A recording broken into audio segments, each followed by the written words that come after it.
செல்லமே, வாழ்க்கையை நினைத்து மிகவும் பயப்படுகிறாய். அடுத்த கட்ட வாழ்க்கை என்ன ஆகும்?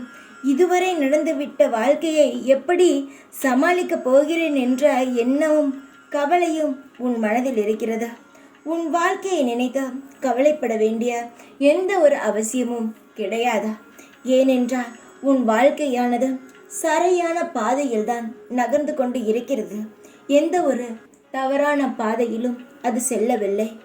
ஒவ்வொரு காயங்களுக்கு பின்னும் ஒவ்வொரு சந்தோஷங்கள் இருக்கும். உன் வாழ்க்கையை நினைத்து எந்த ஒரு நொடியும் கவலைப்பட வேண்டாம். நான் சொல்வது உன்னிடம் எப்பொழுதுமே கவலை இல்லாமல் இருந்தால் எல்லாம் தானாக சரியாகிவிடும். நீ கவலைப்படும் பொழுதுதான் தேவையில்லாத எண்ணங்களானது உன் மனதுக்குள் வந்து தேவையில்லாத குழப்பங்களை உருவாக்குகிறது.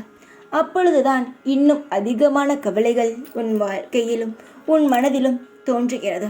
அதனால் வாழ்க்கையை பற்றி எந்த ஒரு கவலையும் இல்லாமல் உன்னுடைய வாழ்க்கை எந்த திசையில் நகர்ந்து கொண்டு இருக்கிறதோ அதே திசையில் உன்னுடைய எண்ணங்களையும் வைத்து அமைதியாக இரு. ஒவ்வொரு விஷயத்திற்கும் கவலைப்பட்டு கொண்டே இருந்தால் வாழ்நாள் முழுவதும் கவலைப்பட்டு கொண்டே இருக்க வேண்டிய சூழ்நிலைகள் தான் வரும். நல்லதுக்கு தான் சொல்கிறேன். நீ கவலை இல்லாமல் இருந்து பார். அடுத்தடுத்து நன்றாகத்தான் நடக்கும்.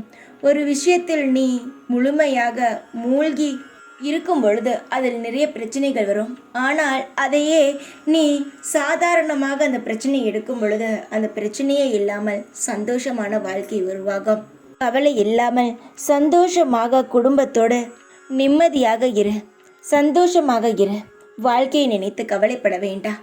உன் வாழ்க்கைக்கு நான் பொறுப்பு. அனைத்தையும் சரி செய்கிறேன். நிம்மதியாக இரு.